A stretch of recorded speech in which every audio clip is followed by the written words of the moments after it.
listening to Your Ultimate Life with Kellan Fluckiger, only on LA Talk Radio.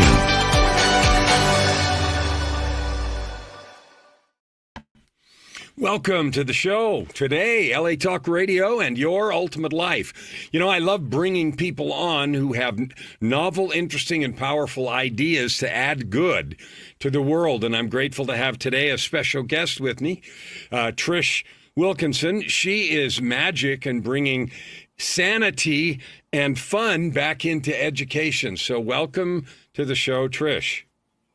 Hi, I'm really excited to be here because, as you know, this is my favorite topic. It is, frankly, almost the only topic I've heard you talk about, and you do it really well, and you have something really valuable to offer.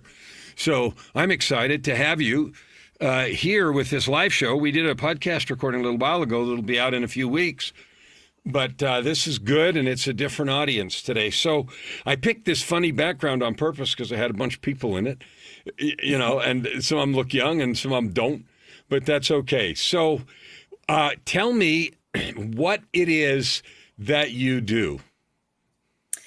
Basically, what I do is I help administrators and teachers and homeschooling parents restore joy in education for both themselves and for their students.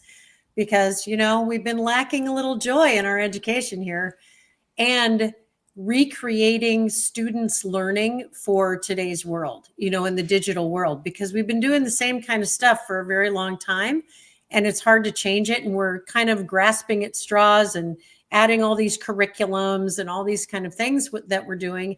And it turns out I kind of discovered by accident that there are 5 brain-friendly. So before you go there, I'm going to break a little piece down because you're tying a lot of things together. So the first thing you said is you're going to restore joy in the schools, in education for both the teachers and the students. Now that right there is a really, and you're getting into the how, and we'll do that in a minute, but you're restoring joy in education. Why did we lose that? I remember as a kid really liking going to school, and my experience with the school itself was fun. And so where did we lose that joy? What happened? I think a lot of things in society changed, and a lot of things changed with the whole explosion of people using smartphones. So people using smartphones and all the electronics. And I'm not even a person who feels negatively about those things. But what happened was it started creating all of these, you know, like a lot of kids were suffering from anxiety and depression from social media and getting addicted to the dopamine rush from playing video games and all these kind of crazy things, as well as just having immediate answers at their fingertips. So where we used to go to school and our teachers would tell us whatever we were doing in school, and we just kind of took it on face value. Okay, I think I'll learn that. Sure, whatever. Now kids are like, why do I have to do that? And I remember even doing that as a kid myself. Why do I have to know this? I'm never going to use it, right? I don't know if you ever had that experience, but I did that. I definitely did. And I think in this age, this information age where things are so readily available at the tip of our fingers within a few seconds, especially now with AI, in addition to everything else. Basically, what's happened is people have lost purpose for what they're doing. Why am I learning this? Why do I have to be here? You know, and there's all this other pressure for, you know, both socially, emotionally, and academically. And just the whole thing with the testing so we can measure it, because if you can't measure it, you can't manage it. And that's kind of gone off the rails, and people teaching to the test, not because they don't want to be good in education, but because they were getting so much pressure. So there are just a whole lot of changes that have happened in the last few decades in education. And a lot of people feel like it's just never going to be right again. We're never going to be able to be happy in school anymore. And I'm out there saying, you know, beating the drum and screaming as loud as I can. That's not true. We can recreate this. I promise.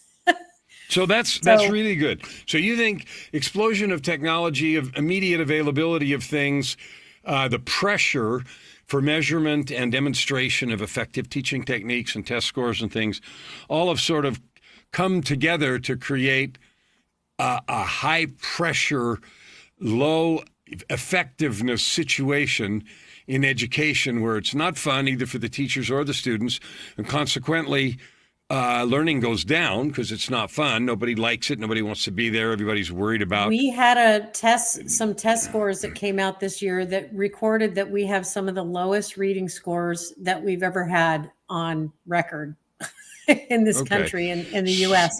And so it doesn't have to be that way. Yeah, no, clearly it's not okay. And you're beating the drum loudly and clearly that you have something that allows us to return to some fun, some joy, and sanity to combat that change that's been developing sort of without remediation over some decades. That's what I'm hearing?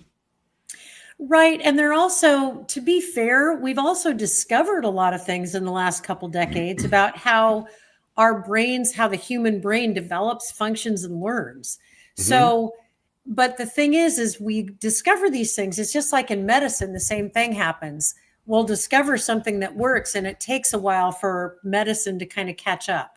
Right. And I feel like that's happening in education too, although more and more people are coming to the conclusion that if we teach kids according to how their brains develop, function, and learn, and what that looks like, we get much better results, and kids are much happier. And it's not like Sisyphus pushing the boulder up the hill all the time, trying to get them to engage or, deal with their anxiety and all the other things that have been happening. And these things were building before COVID, but I feel like it really, when everybody was shut down for a while and then kids having to go back to school, I really feel like that was part of the crescendo of things getting so much more difficult, to the point where, like, we've lost a lot of teachers. A lot of teachers have either retired early or they've left the profession and gone to other professions. And, there are just all kinds of things that are happening right now, and we can recreate it. It is totally doable without piling another curriculum on teachers. Because I feel like a lot of times that's what we end up doing. We have PhDs who have all this great stuff, and they give them a whole new curriculum, like for social and emotional learning. So they give them all these resources, and the teachers don't even have time to look into the resources and really use them that much. So we're trying to fix the problem. Out. Yeah, we're trying to fix the problem by inventing new things, and all it's doing is creating an overload on teachers, and they haven't had time to use what they have, examine the new stuff, integrate it well, and feeling pressure to use it because somebody somewhere said, this is a good idea, you got to do this now. Right. And a lot of times districts are paying a lot of money for these, for these programs. So they have to justify it to the school board and all this stuff. So they have pressure it's just like this kind of vicious cycle thing that's going on. And everybody has good intentions. Everybody wants to improve it. Everybody knows that we're struggling in this area. And it's not just, it's private schools as well. It's charter schools as well. It's degrees. There's a bell curve, right? Like everything else in life. But it's happening everywhere. Even homeschooling parents are, struggling with some of these things. So I even work with homeschooling parents and using the practices that we're going to talk about. Yeah, good. So one other question before we actually get to the grand ideas that you not only have as ideas, but have some data and practice to demonstrate they're working. So what do you think is you mentioned a couple of times the high levels of anxiety in the kids. Now, I understand teachers feeling like, pile on more, do this, do that, do this, try this. Oh crap, the test scores suck. We got to fix it. This will fix it. Go do this, and sort of overwhelmed with more stuff to do. And so that is easy for me to understand. What do you think is the 2 or 3 biggest contributing factors to the anxiety of kids associated with the schooling and education process? Well, I feel like there's this kind of whole thing in education going on, kind of bigger, stronger, faster, and more intelligent. Whereas most of the kids are fine where they are, but some of the traditional things that we've been doing to teach them isn't necessarily working all that well. So in some cases it's great. Kids are flying, they're doing great. I mean, it's not everyone, but overall in our schools, we're struggling with anxiety of kids wondering what's going to happen in the future. I go to school, I don't really understand what's going on. We have, tensions between languages, having them, we've been ratcheting up skills for what kids need to learn in certain grades and, that aren't even child developmentally, I mean, there's just been a lot of moving parts that are going on. And anxiety, depression is being upset about what's happened in the past or past experience. Anxiety is being afraid of what's going to happen in the future. And I think a lot of kids are experiencing a lot of fear. And I think a lot of fear has come from various things that are going on in our society. So, and to allay those fears, what we need to do is we need to set up their brains so that they can think. So that, because a fearful brain can't think because they're stuck in the limbic system. There's no way they're getting into the prefrontal cortex where they can actually store information. Yeah, let me ask a thing. I had to interview somebody on the podcast the other day that talked about the fear part of the brain and the creative part of the brain, and they separated it really into two parts. And maybe that's an adequate separation, and maybe it's not. But you've referenced that, and, we have 24-hour news cycles, and we have fear-mongering on all of our television, and it's on constantly, and kids are exposed to stuff way too young. Nobody pays attention to the guidelines that are put on movies and TV shows, and I can see how easily it would create this anxiety, especially about the future for the kids. So I'm going to ask you now to talk about what you have developed and tested, and I want to tie it to something you said right in the beginning, and that was doing something that makes sense according to the developmental stage that they're at. In other words, not expecting them to be beyond that. And when we do that, of course, we get disharmony and discord because the body or the brain or whatever isn't that developed. So that's a really important thing you said that I think it's really powerful in the context of what you have. So tell us what you have that will make a dent in this problem. So basically we do three things. We do three little practices to prepare kids' brains for learning. So middle school and high school teachers, it takes them like 4 minutes at the beginning of class and saves so much time because the kids are engaged and they can think. And then for elementary school, because they have them all day, if they have the time or they're willing to create the time, if they do 10 minutes of exercise in the morning instead of 90 seconds, they can actually get their brains ready all day because it sets their brains up for working all day. So we prepare their brains for learning.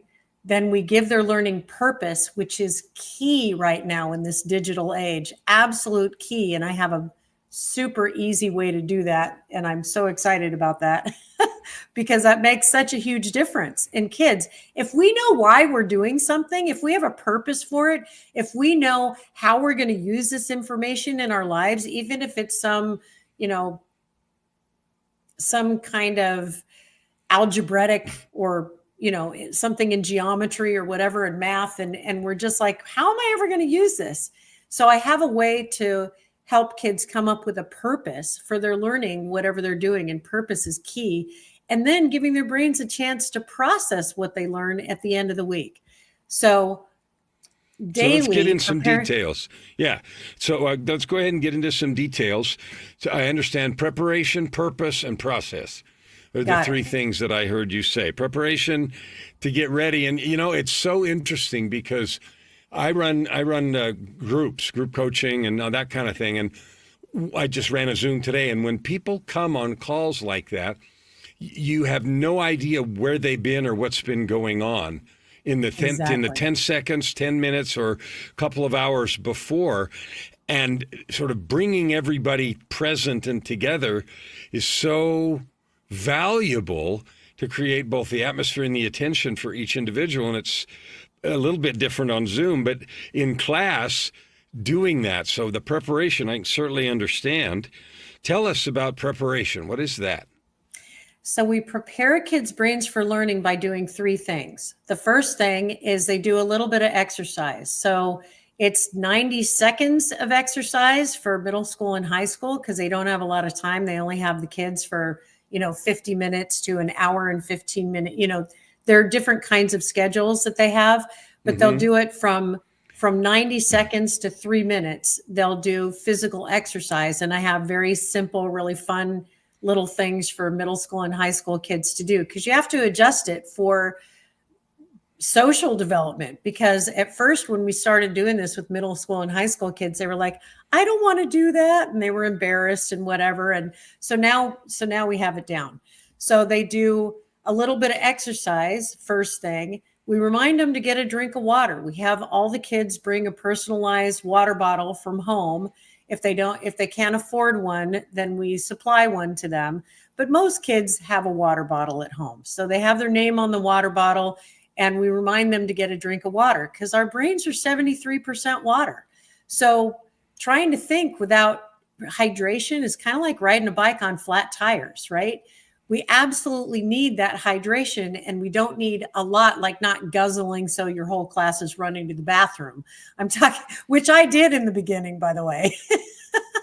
I've learned everything the hard way in my own classroom, but just having them get a little bit of water to kind of wet their whistle and because most of the time kids come to school dehydrated.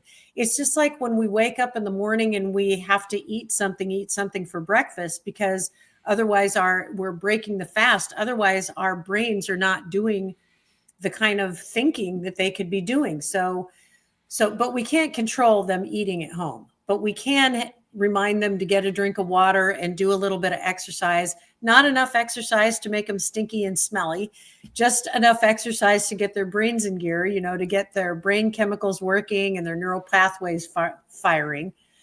And then, so a little water, a little exercise, and then we play a brain game. And I have a whole bunch of brain games that we do, and they do different things. Like some of them help improve working memory, for example, which is executive function in the brain. It's short-term memory so that they can, if you've taught them something or you've written something on the board for them to respond to, that they have the memory from the board to the piece of paper. And there was a study done in Oxford that showed that working memory was even more important in school than IQ. Oh, wow. So we need that executive function, and a lot of kids are missing that space. So we just play a 90-second game, and it kind of boots their working memory, stimulates that working memory. And then we also, those games also get their mind out of the limbic system. Remember when you were talking about, you don't know what happened to the person, 10 minutes or 2 hours or 30 seconds, whatever, before they came into the meeting. So what we do is we play this little game with them. And in playing that game, we get them out of their, if they've got cortisol going on in their mind by 90 seconds, it takes about 90 seconds to replace cortisol with dopamine. So to dissipate the cortisol, the stress, get them out of their, limbic system and their emotion centers and get their brains to relax so they can actually process information in the prefrontal cortex in their brain. So it's just looking at what our brains need. So that's how we prepare their brains. And then after we do the game, then we take 3 long breaths. And those long breaths are not only great for the brain, but they're also a positive trigger. We always hear about triggers and talk about them negatively, right? Right. But taking those 3 breaths is a positive trigger, like, oh, okay, my brain is ready. Now I'm ready to get to work. Now I can think. So I'm gonna go through those because I really think this is important, and I invite anyone who's watching today or sees this later to use this process for yourself, whether you're an adult or a kid. Trisha's talking about using it in school in a concentrated sort of situation. But what I'm hearing is, gee, I don't know where you've been, but if you move, like if I'm suddenly, someone asks me, I do this when I'm talking. Everybody stand up and reach to the ceiling or do, some kind of stretch. And what it does is it makes whatever you were thinking about stop, because I can't do whatever you're telling me to do, stretch out, stretch up, wiggle my shoulders, whatever it is. I can't do that and think about whatever I was thinking about. So I'm switched to a new place. I'm here now doing this thing, and a little water to make sure the brain's working. And then a brain game is just creating this working memory connection that you're talking about. And I think of breathing, I guess because I do a lot of meditation, teaching, and practice, is just sort of this centering process where you've done this, that, and the other, and you're back here, and okay, sit down and let's get to it kind of feeling. Am I saying that right? You're saying it right. And so for the middle and high school kids, it takes 4 minutes to do all 3 of these practices, to do a little exercise, get a drink of water, play a little brain game, and do 3 deep breaths. For the elementary school teachers, they can do the same thing, but I encourage them to do 10 minutes of exercise because the studies show that 10 minutes of exercise sets up the brain for thinking for 4 hours. But kids are playing, elementary school kids, they're going to recess and playing after lunch and that kind of thing. So it really sets them up for the entire day if they do that 10 minutes of exercise. But the point is water, exercise, do a little brain game, deep breaths, doing that little bit of preparation makes just a huge difference in how well they pay attention, how well they can think, how well they can process what you're talking about.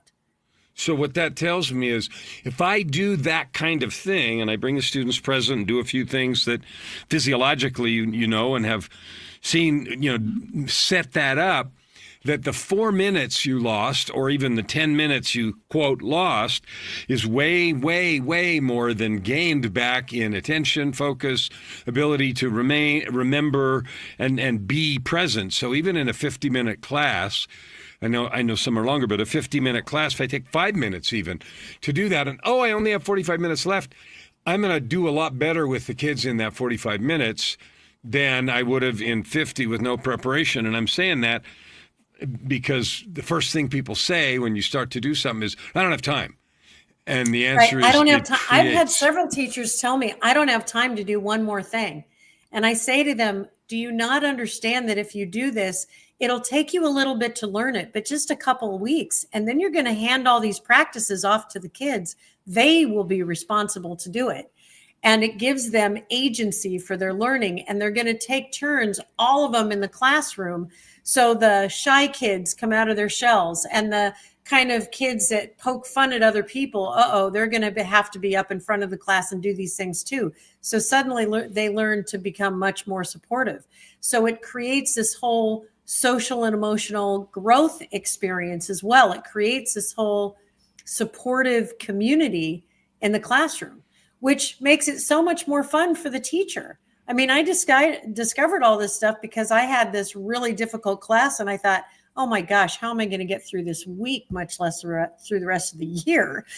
And then basically what happened was my own kids had challenges. So I had already been doing all this research on brain, how our brains work.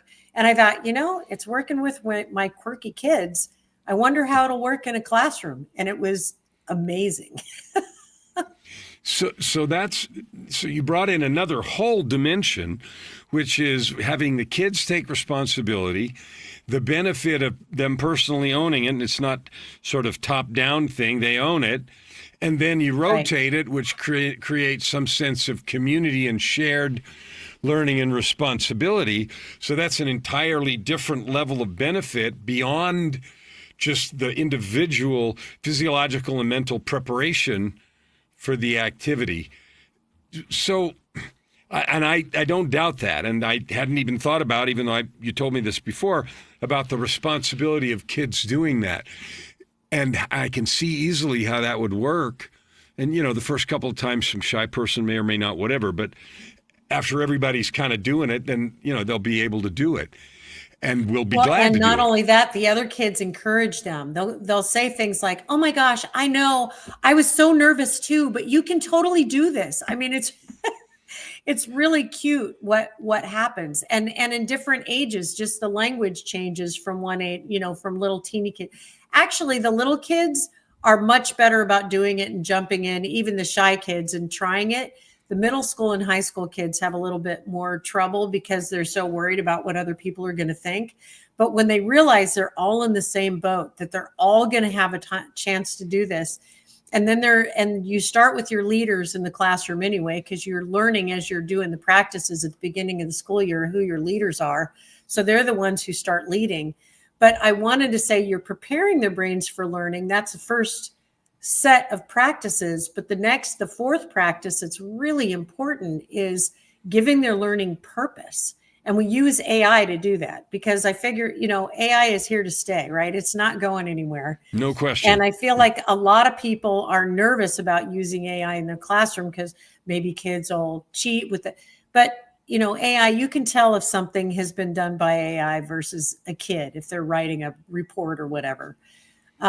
But using AI and putting in a prompt, and I even have a really simple prompt for them to use, please list 10 to 15 ways, whatever age child you're working on, an 8-year-old child in 3rd grade or a 15-year-old youth in a sophomore in high school.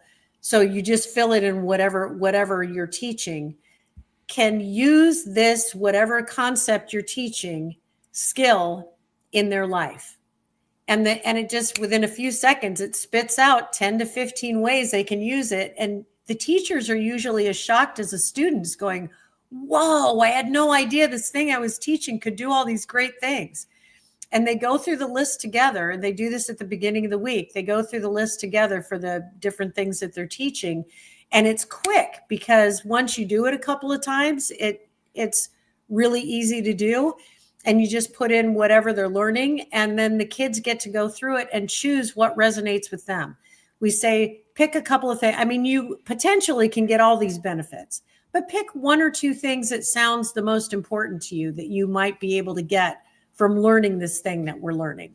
So then they actually have a reason to learn. They have their own why for why they're learning something. So what happens in the brain is they're learning in context, instead of just we're presenting stuff to them that they have to figure out how to do and regurgitate or whatever. And that's not what they're doing. They're applying it to the purpose for why they're learning it in the first place.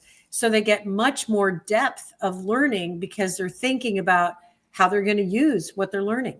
And they remember what they're learning. So they apply it to different things. Does that make sense? Yeah, it does. I remember a very specific example of that.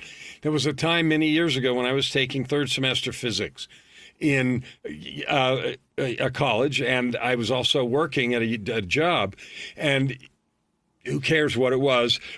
Physics, right? Some complicated stuff. And I was thinking, I wonder when you'd ever use that. And then I went to work, and there was a guy there who had a trailer, and he was figuring out how to calculate the tongue weight on his truck so he could know how long to make this, that, and the other. And suddenly I realized the things that I had learned in this particular class called statics, which is a certain branch of physics, would solve that problem. And all of a sudden, I sat down and I figured it out for him and told him the answer. And it was like, wow, there's a thing. What do you know? Yeah, there's a reason to learn this crazy stuff. Yeah. So that just landed with me when you said that.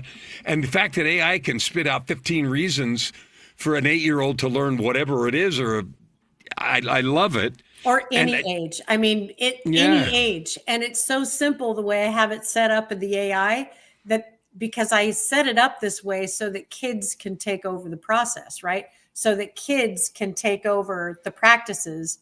And do they have a big screen like where everybody can see it? Or yes, almost always now in the classrooms, they almost always have screens so they can put it up on the screen. They have their laptop or whatever they're using, and they hook it up to the screen. So it all just shows up on the screen. They read it together, and the teacher says, okay, pick a couple. We're going to go through these and be thinking of the 1 or 2, write down a word or 2 to remember which ones that you want to choose, and think about what you want to choose to make this your purpose, your reason, your why for learning whatever we're working on. So that when we're doing this, that you're not learning this for me, you're learning this for you.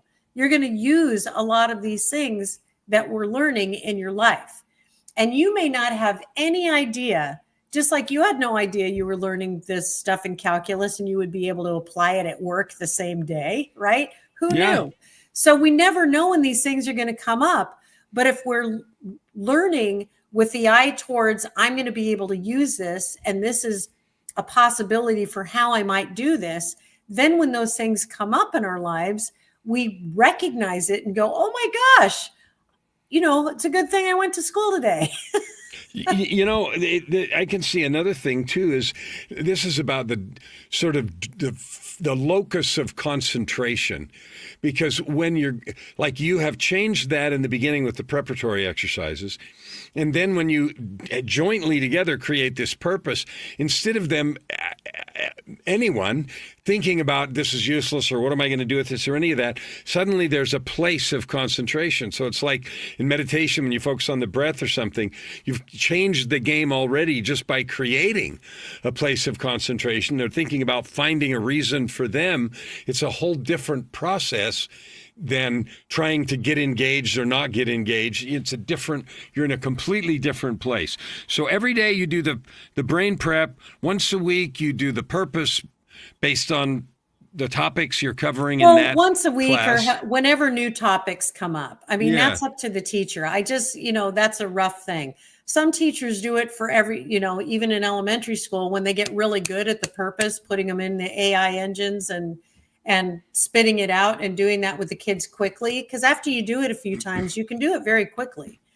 So once they get used to that, then, some of them do it way more. But I start them with doing it once a week. At the beginning of the week, you're introducing something new. So to help kids define a purpose for what they're learning, help students, whatever their age, come up with a why that resonates with them for whatever they're going to learn. And then the last practice is by the end of the week, you say, okay, what I want you to think about now is what did you learn and how are you going to use it in your life? So it's prepare, purpose, process. By giving the brain an opportunity to process what they learned, that's what gives it sticking power, because they've learned it in context. Then so we set the timer for like 5 minutes. It depends on the age group and the teacher, whatever. But we set the timer for like 5 minutes. They write in their journal, this is what I learned. This is how I'm going to use it. Little kids, they may just sit and think, or they may just brainstorm out loud together. So we make it different depending on the age group of the kids. But they decide what they learned and how they're going to use it. Then the timer goes off, and then they get a partner, and we encourage them to get a different partner each time, so they get to know everyone in the classroom. And they take turns sharing with their partner what they learned. So you hear kids around the room going, in the beginning, you hear kids around the room going, oh, I didn't even think of that. I'm going to add that to my journal. And then you'll hear a kid go, you can't add that to your journal. That was my idea. And and then I will laugh, and I encourage the teachers to laugh and say, you know what, would you agree that we need good leaders in our world? And oh yeah, we need good leaders. Okay, so my goal, my vision for all of you people in my class is that you have the potential to be a powerful, positive leader. And literally what being a leader is somebody noticing your idea, somebody noticing something you're doing, your vision, your idea, whatever it was, and they want to follow it. They want to do the same thing because it's a good idea. And then they go, oh, okay, you can write that in your journal. Right. I mean, it's very cute, the transition. And we encourage them, look, if you hear a good idea by your partner today, add it to your journal, because that'll put it forefront in your mind too. Oh yeah, I forgot that we learned that. I'm going to add that to my journal. Or you're right, I could use that in this way too. I'm going to put that in my journal. So they're actually processing what they're learning, and it stores it differently in their way, and it incorporates the limbic system. Both purpose and process stir up an emotional, excitement about what they're learning and that they're going to use it and how they're using it and whatever. And so it stores it differently in the brain, so it's easier to access. So you're not having to teach things, 45 times, because the kids remember the processes because they remember it in context, and they remember it in a social, setting, as well as just the context of learning something. Even if they've been sitting around figuring out math problems, when they're talking about the math problems and how they're using it and they're sharing it with each other, it stores it more solidly in the brain so that they can retrieve it. One, so they can retrieve it, but also so that they can apply what they learn to other things that they're learning. It seems like at the end here, in the beginning when kids start leading it, and at the end you're creating another social element, which is another positive reinforcement. You talk about teachers saying they don't have time to do another curriculum. This isn't a curriculum.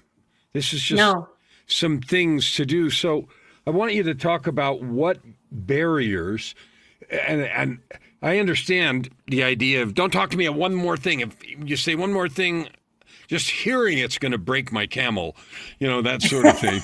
Just Right? hearing this is going to break my camel. You're going to break my brain, even if you say it. No, you can't say it.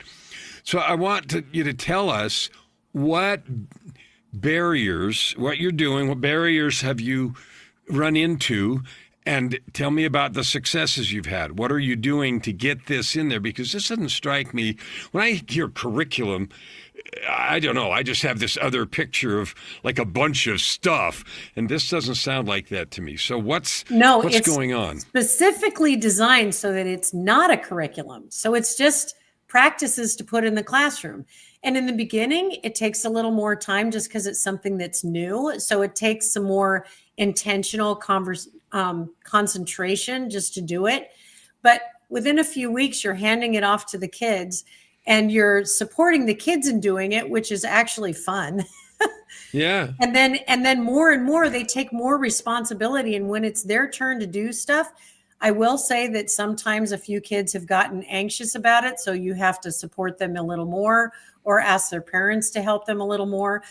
Sometimes what I would do is ask other kids in the classroom, and I'll say, is there anybody in here who's willing to help so-and-so with this project? Because they seem really nervous about it. And, is there anybody who's done it so far that thinks that they could help so-and-so? So it's this kind of cohesive thing that they're working together, and it's not, so it's just learning how to support other people, how to help other people without being like, comparing, oh, I'm better than you, whatever. And we kind of go through that whole thing too. So your goal, I'm going to say this, you can correct me if you want, is every class, first grade through 12th, learn to do this, adapt it, and create this preparation, purpose, process framework for teaching the curricula that they have. This is a preparatory activity to make the application and learning of the curricula faster, better, and to stick in their brains more and be more useful. And so your goal is to get that in every class 1 through 12, right? Yes.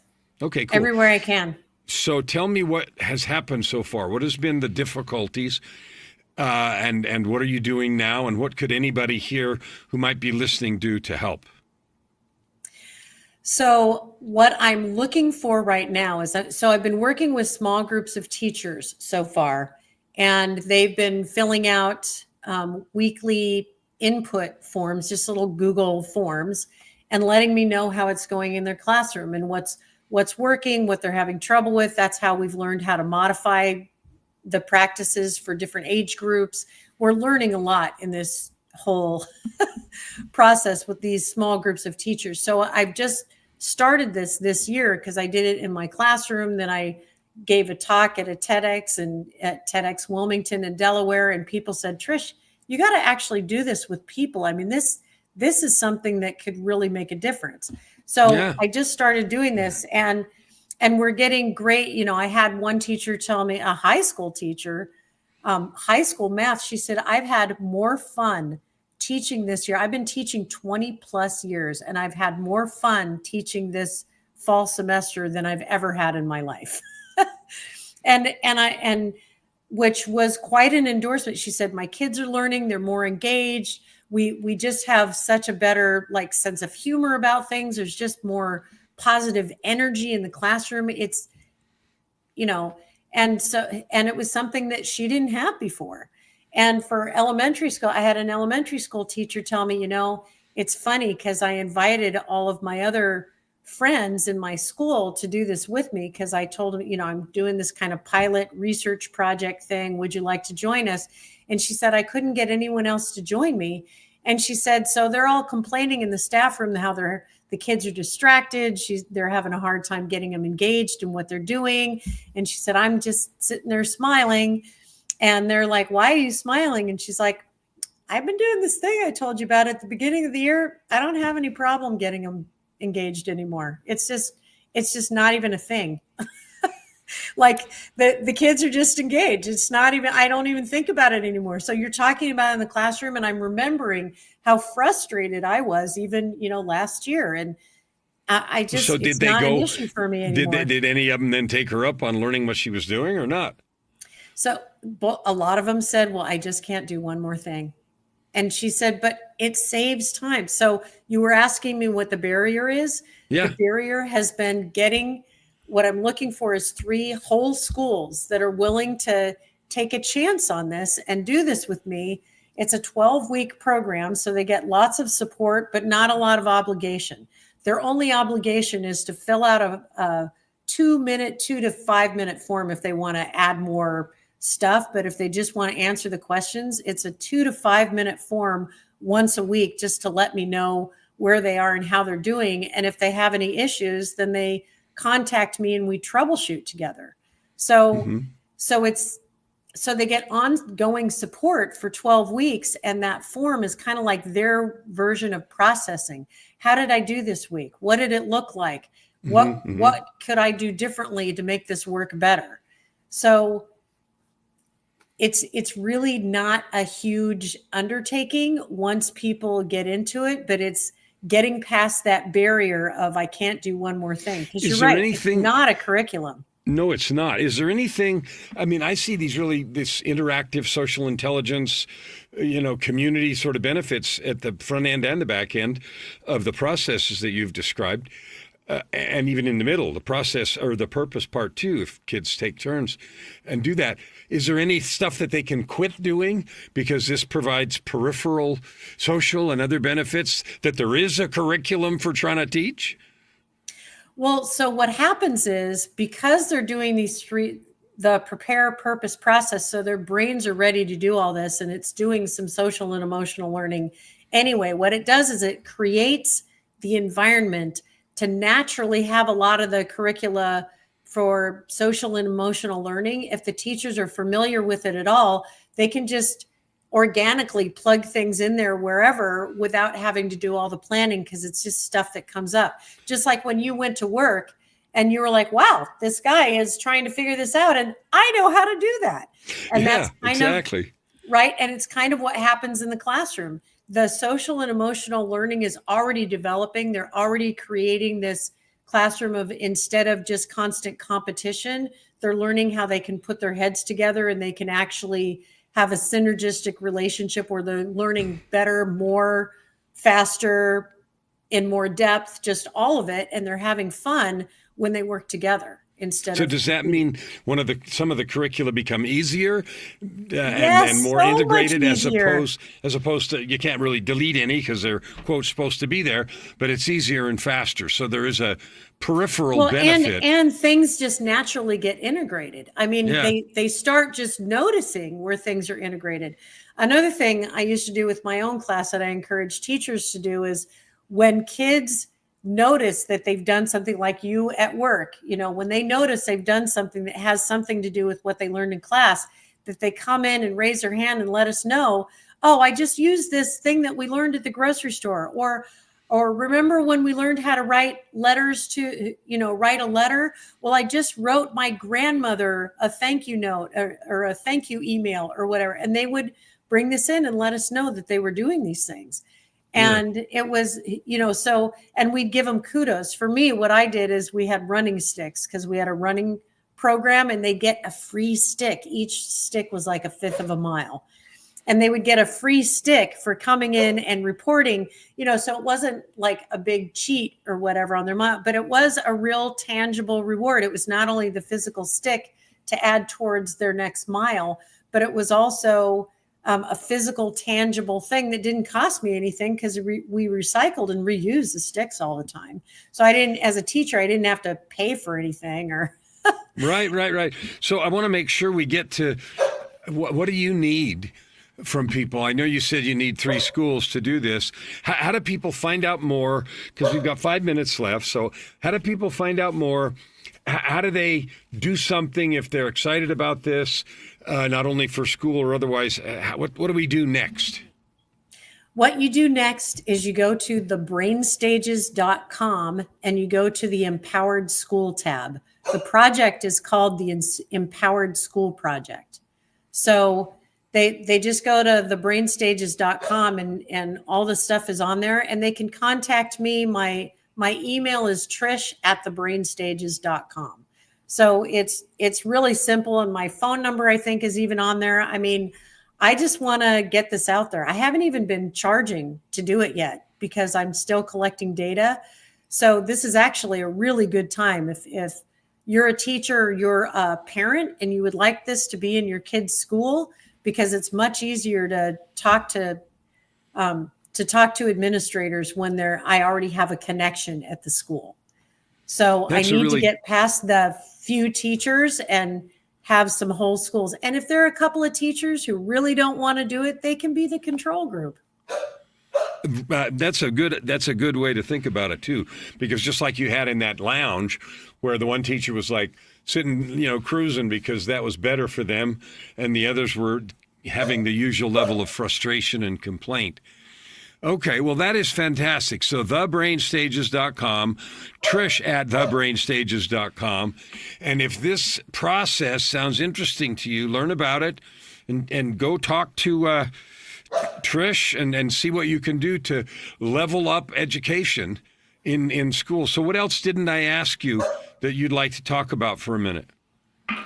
I want people to know that if they're raising children or they have grandchildren or whatever the case may be, our brains are highly plastic. The plasticity, there are all kinds of things that we can do to create it so that kids learn on a level. We just need to figure out how their brains work. And for example, my kids were really bright, but they had attention issues, and one had auditory processing problem. They had issues, right? But we just figured in accordance to how their brains work.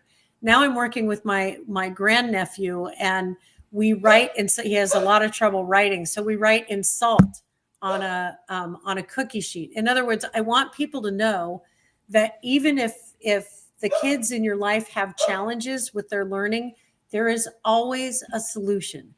There is always a way that we can work with them to get their needs met. It's not, I mean, we look at some of these things as being so impossible, and it's just not. I have to say, this is the second time I've had the real opportunity to hear you elaborate on this and understand what you're doing, how powerful it is, how applicable. You're talking about schools, but, families and relatives and all kinds of places where just the simple ideas of preparation, purpose, and process to make it relevant and connected. Oh my gosh, Kellan, I did one of these presentations. I did one of these presentations for a bunch of parents, and I had a dad come back to me and say, you know what? I did this prepare, purpose, process thing with my staff. I could not believe they were not only so much happier, but I got so much more production out of them. It was amazing. So now I do it with my staff at work. All right. That's exactly my point. And that is, you've described it in the context of 1 through 12 or K through 12 school. But this process is true and would be useful all across the spectrum. Trish, we're running out of time. I want to thank you for sharing your wisdom. Your enthusiasm is contagious. Anybody that's listening to this that has an idea for it, please go to thebrainstages.com. Let's see if we can help Trish make some things happen. Thanks for being with me today. And thanks so much for having me. It's always a pleasure, Kellan. I want you to take some minutes, go back and listen to this. There's some ideas that will help you, your staff, your kids, your work. And this idea of prepare, purpose, process, you can change the words if you like, matters. And it is something that I can attest to because I do it in preparation and execution of my own work, coaching, writing books, and everything else. I can tell you that it's valuable, and it will help you if you choose to use these ideas as you move forward to create your ultimate life.